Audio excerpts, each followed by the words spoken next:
O que é que teria acontecido nesse século XX? Teria acontecido um fenômeno tal que, por conta de necessidades materiais, econômicas, produtivas e de consumo, foi preciso investir poderosamente nos meios.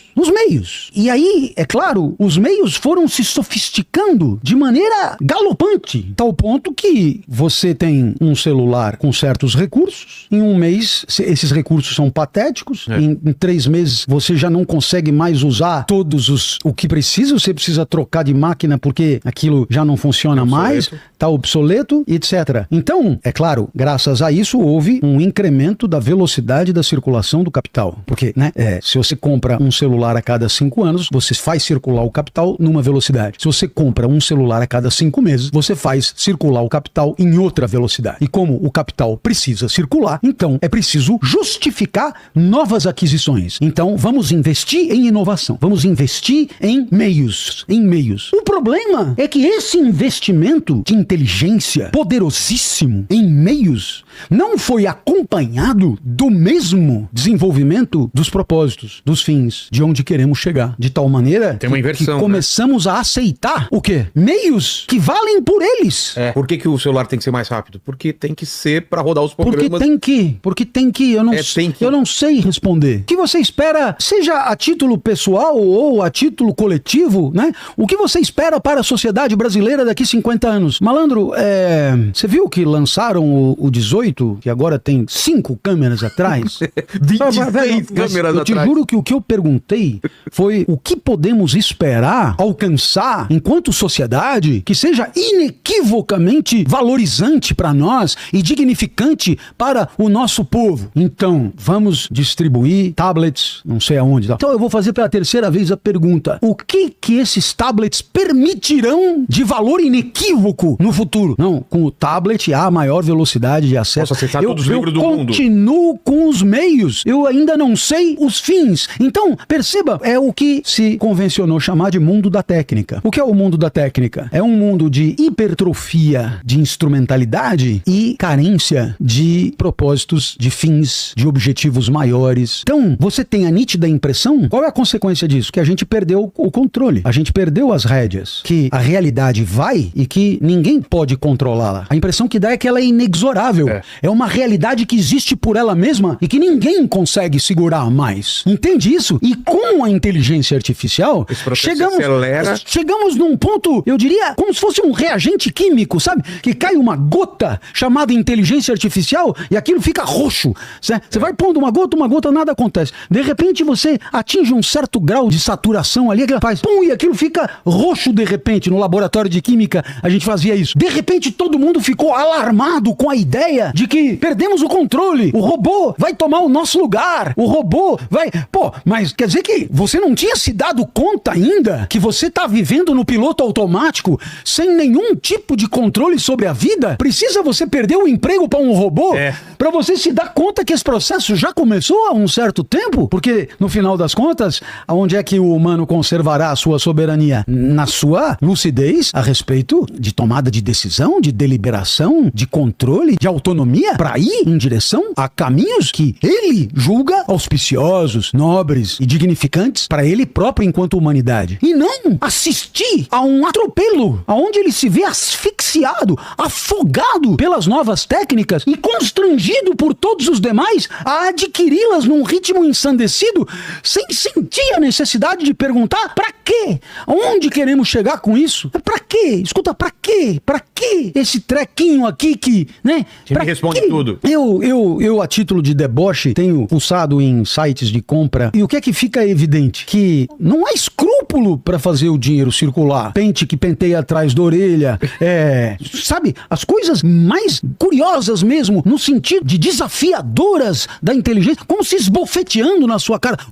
Você enlouqueceu? Você emburreceu? Para que você vai querer um pente torto que penteia atrás da orelha se você pode girar assim, pentear, ou raspar a cabeça, ou não sei, mas parece que esbofeteia assim. E o que é incrível? Todo mundo usando, você não vai usar? Rapaz, Rapaz, então há aqui um chamamento, Uma urgência, né? uma urgência de reflexão, e eu me pergunto se ela ainda é possível. Eu também. Não é? Porque você fica fazendo o papel de grilo falante. E os caras falam, deixa de ser chato, aproveita. Né? A pessoa pega e fala, não, então eu vou pegar o avião, eu vou pra Dubai, eu vou pra não sei o quê. Bacana, né? Compras e tal. Ah, entendi, vai comprar. Que isso? Ah, lá tem de tudo. Sim, mas o tudo é meio vago, né? Assim, qual é a tua necessidade exatamente que justifique ir às compras em Dubai, né? Não, mas também vou passear e tal. E aí você pergunta, qual é o problema da vida onde você mora, né? Só nenhum. Qual é a certeza de que a viagem te trará mais alegria do que a permanência? Não, viajar, todo mundo tem que viajar. Pronto, tem que. Tem que, né? Tem que conhecer Dubai. Desculpa, mas tem que conhecer. Eu não conheço e não me sinto obrigado a fazer essa viagem. E veja, talvez seja por absoluta ignorância do que há lá. Provavelmente uma cultura fabulosa, uma coisa linda, um negócio espetacular. Não é essa a discussão. A discussão é que a minha vida é focada em alguns propósitos esses escorados em alguns valores, e esses propósitos, eles podem perfeitamente ser alcançados sem ir a Dubai. Entenda, se eu tenho como propósito me empenhar no limite da minha insignificância para suscitar uma reflexão crítica entre os agentes da sociedade a que eu pertenço, sobretudo uma reflexão crítica sobre a própria educação, sobre o próprio papel da escola, sobre o próprio papel da universidade, sobre o próprio processo de conhecimento, sobre tudo o que significa a formação do jovem brasileiro hoje para o adulto de amanhã, né? Se o meu objetivo é participar dessa discussão, dar o meu ponto de vista, fomentar uma reflexão crítica, etc. Então, se o meu propósito é esse, quais são os meios que eu tenho para isso? É conhecer o que acontece, é visitar as escolas, é conversar com professores, é estudar políticas de educação, é estudar sistemas educacionais que deram muito certo em outros lugares, e aí eu terei cada vez mais fundamento para propor mudanças que sejam positivas no sentido de uma transformação visando o propósito que eu vislumbro seja o adequado para a nossa sociedade. E gozado, pente atrás da orelha não vai alterar esse encaminhamento. Então, sempre é possível olhar para o que as pessoas dizem e se perguntar: isso que é bom para você, porque você está dizendo, e eu suponho que você tenha submetido isso a uma avaliação crítica dentro da sua vida, não é necessariamente bom para mim. E se forem 2 pessoas, paciência. E se forem 2.000, paciência. E se forem 2 milhões, paciência. Eu continuo com a mesmíssima autonomia de definir a minha vida em função daquilo que pra mim é mais precioso. Sabe, a vida pode ser vivida a cada segundo de infinitos modos, e ainda temos a possibilidade de levantar a mão e escolher estar aqui conversando com você ou não, né? E claro, eu poderia, no lugar de estar aqui, estar alhures. E esse alhures vai ao infinito porque o universo é infinito. Vai mesmo ao infinito. Então, é claro que estar aqui pressupõe abrir mão de quase tudo. É claro que exige uma firme convicção de que isto aqui é caminho adequado para um certo propósito. E aí pode haver erro? Claro, costuma haver erro, mas a identificação dos erros vai melhorando de maneira até cibernética, vai melhorando a rota para alcançar os alvos que definimos para nós. Mas isso por quê? Porque em algum momento da minha vida eu decidi que o meu papel é um papel de explicador, é um papel de educador, é um papel de professor,